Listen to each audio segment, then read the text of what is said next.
Hi guys, how are you all doing? Welcome to Early Years Matters TV. So today I'm going to be talking about 5 skills and qualities an early childhood educator must have. Yes, today's video is going to be the 5 skills and qualities an early childhood educator must have. So as an early childhood educator, these are the skills that you have to have. So skill 1 is you need to have patience. Yes, you need to understand that you're going to be dealing with young children, you're going to be dealing with other team members, you're going to be dealing with parents, and you're going to be dealing with your supervisors, your managers, and it's really important that you have patience to deal with this group of people. For instance, if you're dealing with young children, you're going to be repeating things a lot, you're going to be telling them to do things most of the time, constant reminding them to do things. You might just tell them, oh, boys and girls, put on your shirt. They're like, oh, they have still not put on their coats, and then you have to remind them again to say, okay, boys and girls, put on your coat. So it's important as an early childhood educator, you need to be patient because you're dealing with young children here, so you have to be patient. So another skill that you need to have is communication skills. Yes, you have to be A-game in relation to communicating because you're going to be communicating with the children. Remember the young children here, you might have to be repeating yourself more often.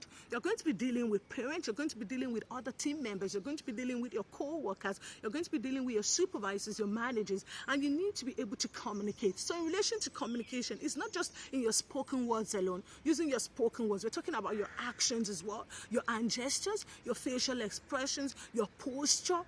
It reads a lot as well. You need to understand that it's not just only the way you say things. How you say things matters a lot as well. So in relation to communication, your non-verbal and verbal communication is really important.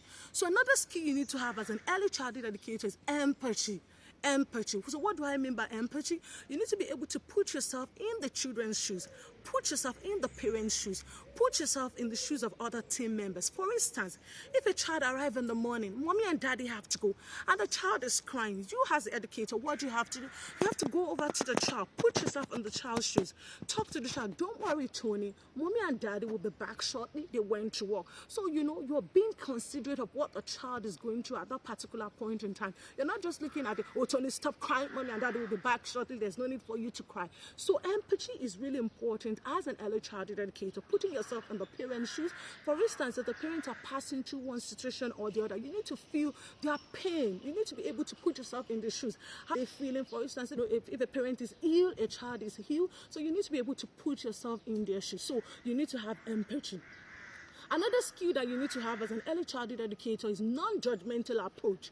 What do I mean by non-judgmental approach? Don't prejudge the children.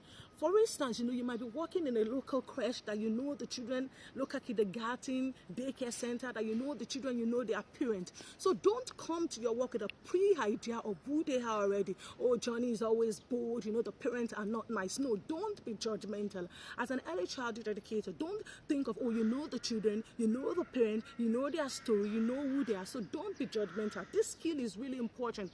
Every day of your work, come with a clean slate. So even though if your child has done something on Monday, when you arrive at work on Tuesday, it's a clean slate. So what had happened on Monday has passed and you move on to Tuesday. So it's really important that you have a non-judgmental approach. This is important. So another skill that you need to have is decision making.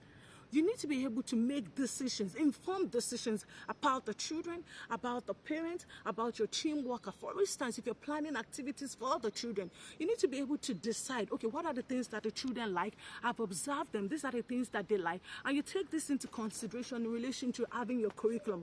For instance, if the children, you've already planned that, oh, today they're going to be doing painting, and the children are not so happy with painting. So what do you have to do? You have to be flexible in relation to making decisions. Okay, we'll come to painting later. Okay, so what do you guys want to do? So it's important that you have able to make decisions. So a quick recap of the 5 skills and qualities that an early childhood educator must have. You have to be patient, you have to have communication skills, you have to have empathy, non-judgmental approach, and decision making. So these are just some of the skills that you need to have as an early childhood educator.